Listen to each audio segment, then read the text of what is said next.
Guys, कैसे हो। पिछले लेक्चर में दोस्तों हमने देखा था स्पेक्ट्रोस्कोपी। क्या देख रहे थे? स्पेक्ट्रोस्कोपी। स्पेक्ट्रोस्कोपी में अपनी यूनिट 4 चल रही है, ठीक है। कहीं पर फर्स्ट भी है, तो इसका नाम है माइक्रोवेव स्पेक्ट्रोस्कोपी। शुरू से क्या बताया इसमें? स्पेक्ट्रोस्कोपी डेफिनेशन फेंकने के बाद क्लासिफिकेशन ऑफ रोटेशनल मॉलिक्यूल फेंका 4 के बाद, और उसके बाद हमने क्या किया? हमने उसके बाद रिजिड रोटेटर पढ़ा। Rigid rotator bond length change होगी या नहीं होगी? बॉन्ड लेंथ चेंज नहीं होगी। रिजिड रोटेटर है। रिजिड रोटेटर की हमने क्या की? कल हमने उसके एनर्जी लेवल निकाले और उसके स्टेप निकाले। आज उसके एनर्जी गैप बताएंगे, सिलेक्शन रूल बताएंगे। आज कंप्लीट कर देंगे रिजिड रोटेटर को।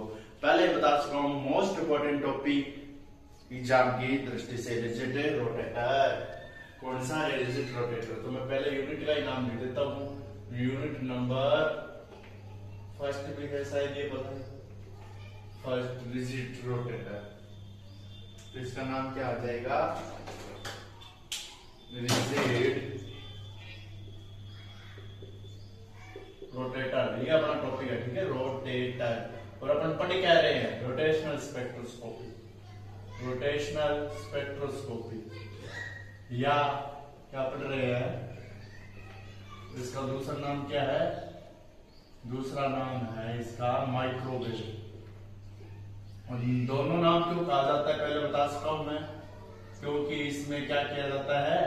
मॉलिक्यूल की रोटेशन, और इसके लिए माइक्रोवेव यानी रेडियो तरंगें होती है ना, उनका उपयोग किया जाता है, ठीक है। रेडियो तरंगें की तरंग दैर्ध्य तो बहुत ही ज्यादा, लेकिन लेंथ क्या होती है? कम, ठीक है।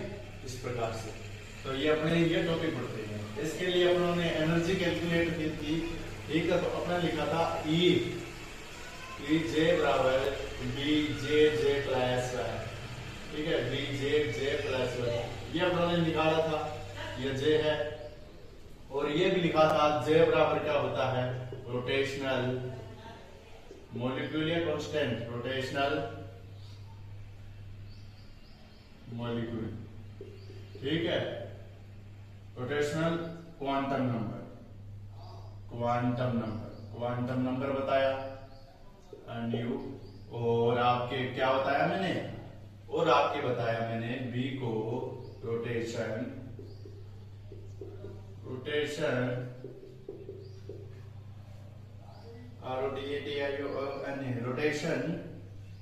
कांस्टेंट, ये बताया। अब इसके लिए मैं आपको क्या बताने वाला हूं? रोटेशन स्पेक्ट्रोस्कोपी में रोटेशन एनर्जी लेवल अपन निकालेंगे। रोटेशन एनर्जी लेवल सर कैसे निकालेंगे? कुछ तो निकालना ही पड़ेगा। सबसे पहले रोटेशन एनर्जी लेवल निकालने के लिए अपन को इस इक्वेशन को उपयोग करना पड़ेगा। इजे क्या है? इजे है जहां से मॉलिक्यूल क्या है, जहां से मॉलिक्यूल फिलहाल है, और J+1 जहां जाएगा, ठीक है। इसके लिए सिलेक्शन रूल आता है। पहले रोटेशन एनर्जी लेवल बता देता हूं। रोटेशन एनर्जी लेवल बनेंगे कैसे सर? ये इस प्रकार से बनेंगे। मान लीजिए कोई भी पार्टिकल है, जब किसी मॉलिक्यूल को एनर्जी दी जाती है तो वह एब्जॉर्ब करेगा तो वह कैसा स्पेक्ट्रा बनाएगा? ABS, एब्जॉर्प्शन स्पेक्ट्रा मॉलिक्यूल, ठीक है। और इसके बाद ये बाहर जाएगा तो ये ऊपर जाएगा, और ऊपर से नीचे आएगा तो emission, EMS, emission rotation spectra बनाएगा, ठीक है। एनर्जी किसको देनी पड़ती है? जो ऑब्जर्व कर सके, वो थोड़ी सी एनर्जी ग्रहण करके चला जाएगा। अब इसमें एक विवाद हो गया, इनके मध्य वाला रोटेशन एनर्जी लेवल तो निकाल लेंगे हम। पहले मेरे को थोड़ा बहुत बताओ कि ये आपका सिलेक्शन रूल होता क्या है? सिलेक्शन रूल होता है कोई भी चीज रोटेशन करने के लिए, जिस रूल की मॉलिक्यूल के रोटेशन के लिए जिस चीज की आवश्यकता होती है, या मॉलिक्यूल रोटेशन लेवल जिसके द्वारा निर्धारित किया जाता है, उसको सिलेक्शन रूल कहते हैं, ठीक है। ये होता है डेल ई जे बराबर J+-1, यानी इसका मतलब है J का मान 0 से 1 हो सकता है, यानी हमेशा 1 का गैप रहेगा। अगर इससे ज्यादा है तो कौन सा है? फॉरबिडन, ठीक है। तो फॉरबिडन ट्रांजिशन है। अगर 1 का गैप है तो क्या है? अलाउडेड ट्रांजिशन, ठीक है। वो कैसा है? Allowed transition. J में डिफरेंस 1 का हो, यानी J से J+1 में गया है, तो ये क्या है? Allowed transition. ये लिखना पड़ेगा आपको, ठीक है, अलाउडेड ट्रांजिशन। और जे, अगर जे से सीधा ही +2 में चला गया तो ये है फॉरबिडन। थोड़े बहुत इंग्लिश आनी चाहिए रे, इंग्लिश नहीं आएगी तो थोड़ा बहुत तो आपको प्रेशर पड़ेगा। आप हिंदी इंग्लिश दोनों लिख जा सकते हैं एमजीएस यूनिवर्सिटी, लेकिन कोशिश करें हर हेडिंग को और जो कुछ आपको वर्ड मीनिंग याद है उनको आप इंग्लिश में सुटेबल करें। ठीक है, इंग्लिश में क्या करें, रिप्रेजेंटेशन करें। ठीक है, इसके बाद J+2 में जाएगा, J+2 में जाया तो ये फॉरबिडन ट्रांजिशन, ये अलाउड ट्रांजिशन। सिलेक्शन रूल क्या होता है, the rule which determine the rotational transition in A molecule. ठीक है, ऐसा रूल जो क्या करता है, डिटरमाइन करता है, विच determine the rotation transition in A molecule. ठीक है, is a selection rule for rotational spectroscopy. ठीक है, पहले सिलेक्शन रूल का मैं क्या लिख देता हूँ, रोटेशन एनर्जी लेवल बाद में निकाल लेंगे, पहले ये लिख देता हूँ सिलेक्शन रूल का डेफिनेशन। द रूल, ठीक है, क्या लिखेंगे, the rule which determine the MSc pre class चल रही है। ठीक है, इसको नहीं बता दो, the rule which determine the rule which determine the rotational transition, rotational यानी transition,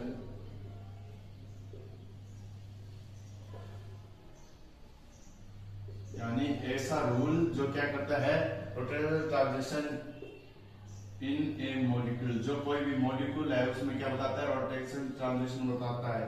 ठीक है, इज नोन एज का लिख रहा हूं फिर शॉर्ट में, नोन एज सिलेक्शन रूल। ठीक है, ऐसा ट्रांजिशन जो क्या करता है, सिलेक्शन रूल के रूप में जाना जाता है। ठीक है, known as a selection rule. ठीक है, and it is used for,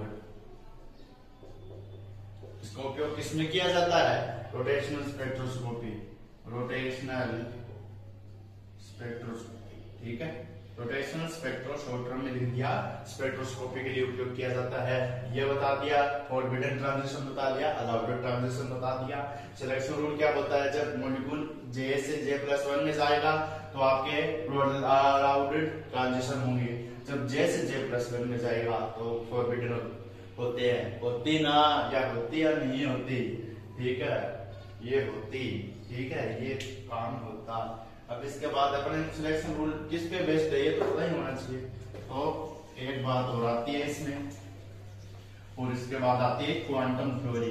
it is based on quantum theory. It is, selection rule के लिए लिखेंगे, it is based on quantum theory.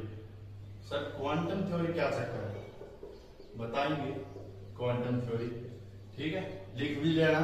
ठीक है, मान लीजिए मेरे पास मॉलिक्यूल है, वो उसको मैंने एनर्जी दी है तो वो एब्जॉर्प्शन गया है, तो ये एब्जॉर्ब करके जाएगा तो ये हाई एनर्जी लेवल पे चला गया। अब ये अनस्टेबल हो गया तो ये आएगा वापस स्टेबल होने के लिए, तो ये इमिशन स्पेक्ट्रम आएगा।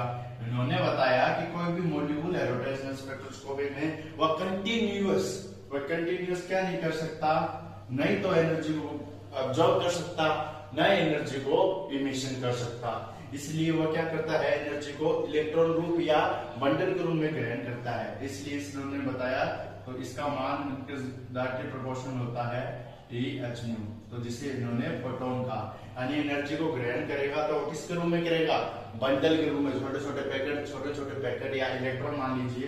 तो E का मैं ये प्रोपोर्शनल से हटाऊंगा तो E=hν, ये आपने पढ़ा होगा, बहुत बार पढ़ा है ये। ठीक है, ये किसकी समीकरण है, ये प्रकाश विद्युत प्रभाव आता है, एक E=mc², ये प्लांक कांस्टेंट है, तो प्लांक ने ये दी थी। दो कण की प्रकृति बताई थी ना, ड्यूअल प्रकृति।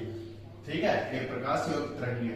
ठीक है, तो इस प्रकार से ये आता है, ये किसकी प्रकृति बताता है और वो किसकी बताता है, ये तरंगीय, वो कणीय प्रकृति बताता है। E=mc², आइंस्टाइन देवता ने दी थी और ये प्लांक देवता ने दी थी। ठीक है, ये होते हैं। ठीक है, तो ये इस पर आधारित है, इसलिए एनर्जी को उन्होंने बताया कि कोई भी अब्जॉर्ब करेगा तो एचन्यू देने पर जो मॉलिक्यूल होगा वो हाई लेवल में जाएगा, जहां पर वैलेंस स्टेबल है तो वह अब्जॉर्प्शन स्पेक्ट्रम बनाएगा, और नीचे आएगा तो मिशन स्पेक्ट्रम। लेकिन लगातार ना ही तो ऑब्जॉर्ब कर सकता है, ना ही वो लगातार फेंक सकता है एनर्जी को। ये सिलेक्शन रूल। अब इसके बाद में रोटेशनल एनर्जी लेवल ये बता रहे थे। अब ये बहुत इंपॉर्टेंट है, अभी रोटेशनल एनर्जी लेवल ये आपको बना के आना ही पड़ेगा, जिससे आपको नंबर मिलेंगे। सिलेक्शन रूल में ये जे और ये है रोटेशनल क्वांटम नंबर, ये है रोटेशनल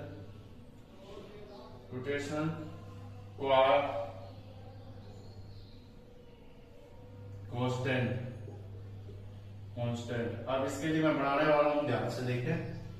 देखो सभी यहाँ पर ये आपने इस प्रकार से, ठीक है, तो मैं कुछ वैल्यू लिखूंगा। जे बराबर 0, जे बराबर 1, जे बराबर 2, जे बराबर 3, जे बराबर 4, जे बराबर 4। तो अपने रोटेशन एनर्जी लेवल निकाल रहे हैं, रोटेशन एनर्जी लेवल निकाल रहे हैं, तो अपन क्या लिखेंगे, इनके बराबर जे की वैल्यू, और यहाँ पर सेंटीमीटर में आई थी एनर्जी, ये सेंटी इनवर्स जूल से हमने सेंटीमीटर में बढ़ाई है इसको, तो सेंटीमीटर बहुत अच्छा से लिखना पड़ेगा।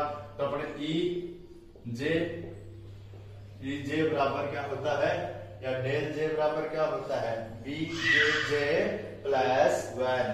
तो इस प्रकार से क्या होता है, ये एनर्जी लेवल होता है, ठीक है। तो एनर्जी लेवल क्या होता है, E1 या EJ बराबर BJJ प्लस 1 या E बराबर, ठीक है, EJ बराबर या E बराबर BJJ प्लस 1 ये होता है।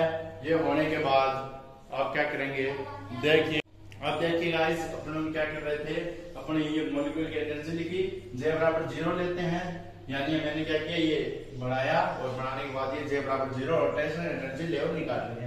तो E J बराबर या E बराबर B J का मान 0 इंटू 0 J प्लस 1, तो 0 प्लस 1 अपने पता है, कोई भी चीज को करोड़ डोला वो 0 से गुणा किया तो 0 आता है, तो J बराबर 0, तो J बराबर क्या आ गया 0, या E बराबर 0, तो J बराबर 0 तो E बराबर क्या होगा 0 होगा। तो E बराबर 0, तो पहला रोटेशन लेवल 0 पे प्राप्त होगा, 0 सेंटीमीटर। अब 1 रखेंगे, इसी प्रकार से इक्वेशन 1 दे देता हूं मैं, J बराबर 0 रखने पर, अब इसी में रखते जाते हैं, J बराबर 1 रख देते हैं, फर्क पड़ेगा, कुछ फर्क नहीं पड़ेगा, 1 रख रहे हैं, 1 रखते हैं, 1 रखते हैं, 1 प्लस 1 B का मान J प्लस 1, ठीक है। तो यहाँ पे कितना आ गया 2, तो कितना आ गया 1 रखने पर 2, तो J बराबर 2, B बराबर 2। तो अपने ये किसके दर्शा देंगे, 2 सेंटीमीटर पे या 2B पे, ये 0B या 2B, B साथ में ही है, तो 0B ये 2B, तो J बराबर 0, तो इसकी एनर्जी क्या होती है, G बराबर 0 पे, ये एनर्जी बता रहे हैं अपन क्या है, ये एनर्जी। तो E बराबर 0 या 2B centimetre inverse, centimetre inverse, ये अगले वाला, ये अगले वाला। अब के बाद J बराबर 2, J बराबर 2, तो 2 इंटू 2 प्लस 2, तो ये आ गई यहाँ पर 2। तो अपने पास ये एनर्जी लेवल कितना आ गया, कितना एनर्जी लेवल आ गया वो देखिए, ये आ गया, तो यहाँ पर 2 रखा, तो 2 3 दूनी 6, तो 6B आ गया, E बराबर 6B, तो 6B पे तीसरा रोटेशनल एनर्जी लेवल प्राप्त होगा। आ रहा है ना समझ में। अब इसके बाद 3 रख दे, 3 रख दे, 3 रख दे, 4 और 3 12, तो 12B, तो रोटेशनल एनर्जी निकल रहे हैं लेवल, तो J बराबर कितना रखा है 3, तो 3 रखने पर 12B एनर्जी लेवल प्राप्त हुआ है। अब लास्ट एनर्जी लेवल में अपन 4 रख दे, तो 4 1 5, यहाँ पर रख दे 4, और यहाँ पर रख दे 5, 5 और 20, तो 20B, तो J बराबर कितना मान रखा, तो 20B आया, तो J बराबर 4 रखा, तो ये आ गया 20B। आ गया समझ में। तो ये रोटेशन लेवल इस प्रकार से प्राप्त होंगे, ये रोटेशन लेवल प्राप्त हुए हैं। कैसे सर, ये नॉन रिजिड रोटेटर है, तो इस प्रकार से रोटेशन लेवल प्राप्त हुए हैं। 0, फिर इसके बाद कितना है 2, फिर इसके बाद कितना है 12, ये एनर्जी लेवल है, ठीक है।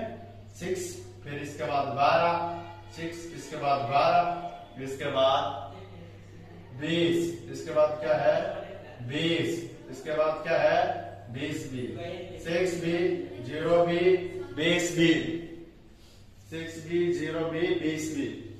अब इसके बाद देखिए क्या करेंगे, 12 भी आ गए, 20 भी आ गए, 2 भी आ गए। अब इसके बाद हम क्या करेंगे, इसके बाद करने के बाद ये इस प्रकार से रोटेशनल एनर्जी लेवल निकले, 4 का गैप, 6 का गैप, इस प्रकार से गैप बढ़ता जा रहा है। लेकिन इसमें जो गैप होगा वो 2b का होगा, वो देख रहे हैं किस प्रकार निकला, ये अपने निकालिए। अब इसमें एनर्जी गैप भी निकालना पड़ता है, तो एनर्जी गैप किस प्रकार से निकालेंगे वो देखेंगे। अब देखिएगा यहाँ पर अपने पास है एनर्जी गैप। एनर्जी गैप किसे बोलेंगे, जब मॉलिक्यूल ऊपर जाएगा अनस्टेबल हो नीचे आएगा। अब जो स्पेक्ट्रा के बीच जो गैप है एनर्जी गैप, यानी EJ क्या है, EJ वह है जहां से मॉलिक्यूल फिलहाल है और जहां से उठेगा और जिस लेयर में जाएगा वो J+1 है। तो लोअर से हायर में जाएगा तो हम क्या लिखेंगे, लोअर से हायर। इधर लिखेंगे अपनी बड़ी वैल्यू को छोटे में से घटाएंगे तभी तो आएगी, तो बड़ी वैल्यू तो J+1 वाली है और J छोटे वाला है। तो इस समीकरण का अपन एनर्जी निकालने के लिए उपयोग करेंगे। अब सबसे पहले अपन दो समीकरण लिखेंगे। EJ बराबर अपने पता है J+1 सेंटीमीटर इनवर्स। अब EJ का मान J+1 में रखेंगे, तो EJ का की जगह क्या रखेंगे, J+1 रखेंगे। तो EJ बराबर J की जगह J+1 बराबर V J+1 प्लस J+2, ठीक है। तो J+2 आ जाएगा, ठीक है। J+2 कैसे आया, J+2 कैसे आना है, J+2 अपने आप आ जाएगा। B J+1 इसका है, तो इसके बाद अपन J का मान J+1 और लिख देंगे, तो J+2 आ जाएगा। ऐसे आ जाएगा ना, तुम्हें आता है क्या, इसे J+1, ठीक है। J+1 यहाँ पर मान है J+1 और इसका 1 1 हो रहा है, ठीक है। तो 1 1 और हो गया और ये J+1 हो गया। तो इस प्रकार से 2J या इस प्रकार से J+2 आ गया ना मान, तो इस प्रकार से J+2 आया, J+1 आया, तो इस प्रकार से मान आया है। अब इसके बाद अपन एनर्जी गैप निकालने के लिए अपने ये गैप निकाल रहे हैं। पहले तो अपन ने क्या निकाला, लेवल निकाला, इस लेवल पे, इस लेवल पे, इस लेवल पे, और इनके बीच जो गैप होगा वो निकाल रहे हैं। तो देखिए किस प्रकार से करेंगे, ये समीकरण उठाया, उठाने के बाद अपन लिखेंगे अब डेल EJ जहां से मॉलिक्यूल है और जहां तक पे जाएगा J+1 पे जाएगा, हायर लेवल में जाएगा। यहाँ पर B बराबर J+1 J+2। अब ये मान कहां से लिखा, ये यहाँ से लिखा है B J+1 J+2। इस ये अपने पास समीकरण थी, तो J+1 J+1 का मान क्या है, J+1 का मान है B J+1 J+2 है। अब इसके बाद इसका मान J+1 के बाद EG का मान B J+1 है। अब इसको कुछ सॉल्व करना है, मैथमेटिक्स लिखेगी, मैथमेटिक्स आनी चाहिए। तो अपन क्या लिखेंगे, B J+1 J+2, ये तो अपने पास है, तो B और ये J को गुणा करते हैं BJ। अब उसके बाद इस B को भी ये गुणा होगा, तो B J+1 J+2, B को B रखे, ये J इससे गुणा करते हैं, तो J स्केल। अब इसके बाद 2J, अब देखो ये आना चाहिए अपने को, तो पहले J और ये अब इसके बाद एक गुना हो जाएगा +2। अब ये माइनस हो जाएगा, बाहर माइनस है तो B तो पढ़ा ही जाएगा, और ये J है तो बाहर माइनस और अंदर प्लस, तो ये पढ़ा ही जाएगा। अपने पास क्या हो जाएगा, ये सब कुछ माइनस हो जाएगा, तो J-1।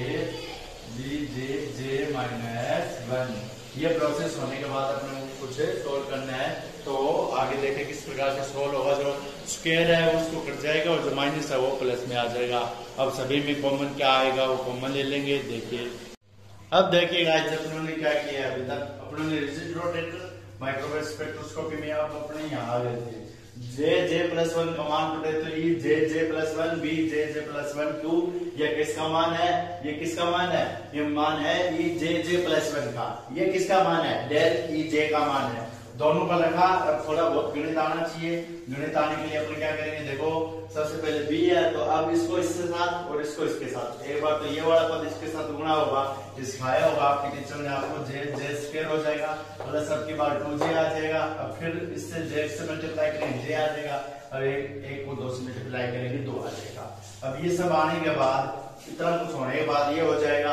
अब ये वाला भी पद भी ऐसे होगा, B J J square plus J आ जाएगा। अब ये जो बाहर अगर माइनस का चिन्ह हो तो अंदर वाले माइनस हो जाते हैं, प्लस माइनस माइनस रूल पढ़ा होगा रे। तो B J square plus 3j, ये 2j प्लस जे 3j सेम वैल्यू होगी। कई मान लो क्या कर देते हैं 2j प्लस 2 3j कर देते हैं, सनी होगा, सेम पद जोड़ेंगे। आपने पढ़ा होगा ये अलजेब्रा, ये ठीक है, ये जीवगणित बोलते हैं इसे। ये 2 और -2, अब यहाँ पर बी जे स्क्वायर प्लस जे, तो ये अंदर वाला माइनस वाला माइनस जे स्क्वायर, प्लस का जे स्क्वायर माइनस का जे स्क्वायर, सभी में बी कॉमन ले लिया, कैंसिल, 3j प्लस 2 बचा है माइनस जे बचा है। तो अब इसका क्या करेंगे, ये तो 2j हो जाएगा, 2j 3j माइनस जे 2j प्लस 2 बचेगा। तो इस प्रकार से ये आ जाएगा। अब यहाँ क्या करेंगे, अपने पास यहाँ से निकालेंगे तो 2b आ जाएगा। इस 2 को यहाँ पर मल्टीप्लाई कर दिया, j प्लस 1, 2 कॉमन ले लिया तो j प्लस 1, तो j प्लस 1 आ जाएगा। ये समीकरण अपनी एनर्जी के वाली समीकरण लगेगी। ये समीकरण उस समीकरण से बिल्कुल अलग है। ई जे प्लस 1 प्लस j प्लस 2 होता है, और यहाँ पर ये इस प्रकार से होता है। यहाँ j क्या है, अपन लेवल का मान रखेंगे, 0 से 1 में जा रहे हैं, 0 से 2 में जा रहे हैं, 0 से 3 में जा रहे हैं, तो एनर्जी लेवल 1 पे होना चाहिए। तो अपन लाइन बनाएंगे, लाइन मारेंगे, ठीक है, किसको नहीं मारनी है, बस बोर्ड पे लाइन मारनी है, समझ गए। अब इसके बाद लाइन मारने के बाद अपन क्या करेंगे, यहाँ पर कुछ एनर्जी लेवल निकालेंगे, ठीक है। एनर्जी लेवल ये तो पहले आपने रोटेशन एनर्जी लेवल जो अपने निकाले हैं ये वो है। अब इसके बीच में गैप निकालेंगे, तो गैप निकालने के लिए अपन क्या करेंगे, E बराबर 0 J बराबर 0 होता है, E1 बराबर J बराबर 1 पे 2B, ये इस प्रकार इनके के बीच में गैप निकालना है। तो गैप निकालने के लिए अब इस समीकरण का इस्तेमाल करेंगे, तो अपन लिखेंगे डेल E 0 से 1, जब 0 से 1 में जाएगा तो क्या मान आएगा, तो 0 से 1 ऑप्टिमम वैल्यू लिखेंगे तो 1 लिख देंगे, ठीक है। तो 1 लिख देंगे तो J की जगह 1 प्लस 1, तो क्या आ जाएगा, तो इस समीकरण में मान रखेंगे 0 से j प्लस 1, 1 प्लस 1, तो ये समीकरण तो जारी है अपनी। तो यहाँ पर ये ऐसे लिख देंगे, यहाँ पर 0 और यहाँ पर लिख देंगे j प्लस 1, तो j का मान 0 से 1 लिख रहे हैं, 0 प्लस 1 इस प्रकार से लिख के बराबर लिख देंगे। इस वाले में वैल्यू लिखनी है, तो 2b का मान तो b है और j का मान कितना है 1, तो j का मान कितना है 1, ऑप्टिमम वैल्यू लिखेंगे तो 1 प्लस 1, तो इसका मान कितना आ जाएगा, इसका मान कितना आ जाएगा 1 रखने पर इसका मान आ जाता है 4j, ठीक है। तो किसका मान आ गया 4b या 4j कितना आ गया 2 और 2 से गुणा किया 4, तो ये आ गए 4b। j बराबर 1 वैल्यू पे आया, तो j बराबर 1 वैल्यू पे, ठीक है, j बराबर 1 j बराबर 2 से गया तो यहाँ पर 4b। और पहले वाले पे कितना आता है, जब 0 रखते हैं तो 2b मान आता है, रख लीजिए 0, यहाँ पर से 0 का मान यहाँ पर अपन क्या लिखेंगे, अगर अपन 0 से 1 निकालेंगे, 0 से 1 गए तो क्या लिखेंगे 2b, यहाँ पर 0 और 1 पहले से था 2, 0 से गुणा किया तो 0, ठीक है, 2b 0। अब किसी भी वैल्यू को 0 से गुणा करते हैं तो 0, इसका तो 0 हो गया, लेकिन ये भी तो है, तो इसका क्या हो गया 2, तो 2b। तो इस प्रकार से क्या आ जाएगा, मान आ जाएगा। तो 0 से 1 पे जाते हैं तो कितना मान आता है 2b सेंटीमीटर, तो कितना मान आएगा 2b centimetre inverse, 4b centimetre inverse. इसी प्रकार अगले वाले में एक एक का गेम देखते जाना है, याद रखना। इसके बाद 6b सेंटीमीटर इनवर्स, इसके बाद 8b सेंटीमीटर। एक बात कॉमन आ रही है, सभी में 2b सेंटीमीटर इनवर्स का गैप है। तो अपन ये सिद्ध किया, अपने जो सभी को आज किया था, नॉन रिजिड रोटेटर की परिभाषा बताई, उसको प्रूव कर दिया अपनों ने क्या होता है नॉन रिजिड रोटेटर।